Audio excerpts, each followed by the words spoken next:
ternyata bakteri terdapat dalam bahan pangan yang biasa kita konsumsi sehari-hari.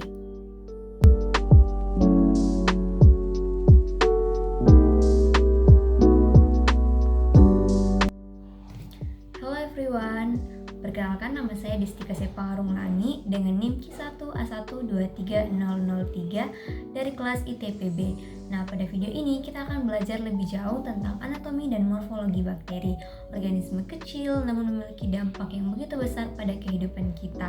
Nah, sebenarnya apa sih itu bakteri? Yuk kita cari tahu.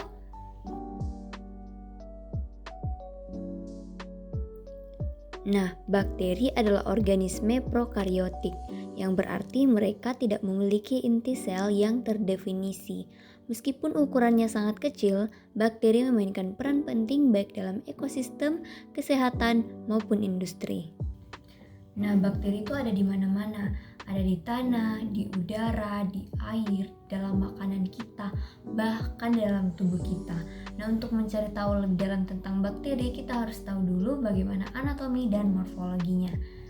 Sebelum belajar lebih jauh tentang anatomi dan morfologi bakteri, sebelumnya kita belajar dulu tentang struktur dasar bakteri. Nah, secara umum bakteri terdiri dari beberapa komponen utama. Yang pertama, dinding sel yang memberikan bentuk dan perlindungan. Yang kedua, membran sel yang mengatur transportasi zat ke dalam dan keluar sel. Yang ketiga, ada sitoplasma di mana ini merupakan tempat reaksi kimia berlangsung. Yang keempat, ada DNA di mana materi genetik yang terletak di dalam nukleoid, bukan di dalam inti.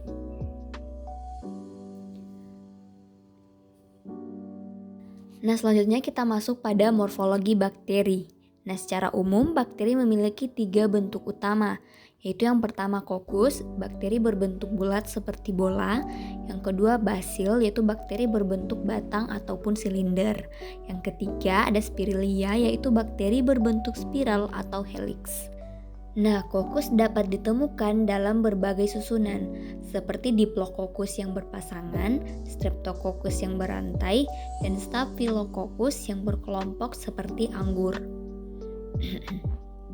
Basil juga ditemukan dalam berbagai susunan, seperti basil tunggal, Diplobasil yang berpasangan, dan Streptobasil yang berantai. Spirilia dapat dibedakan menjadi spirilia atau spiral kaku dan spiroset atau spiral fleksibel. Nah, selain bentuk dasar, bakteri juga memiliki struktur tambahan yang penting, seperti flagella atau alat geraknya, kapsul atau lapisan pelindung, dan pili atau alat perlekatan.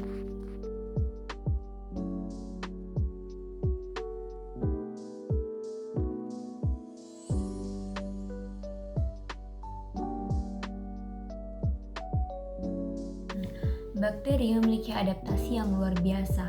Beberapa dari mereka dapat hidup di lingkungan yang ekstrim seperti di sumber air panas, dan ada beberapa yang dapat bersimbiosis dengan organisme lain.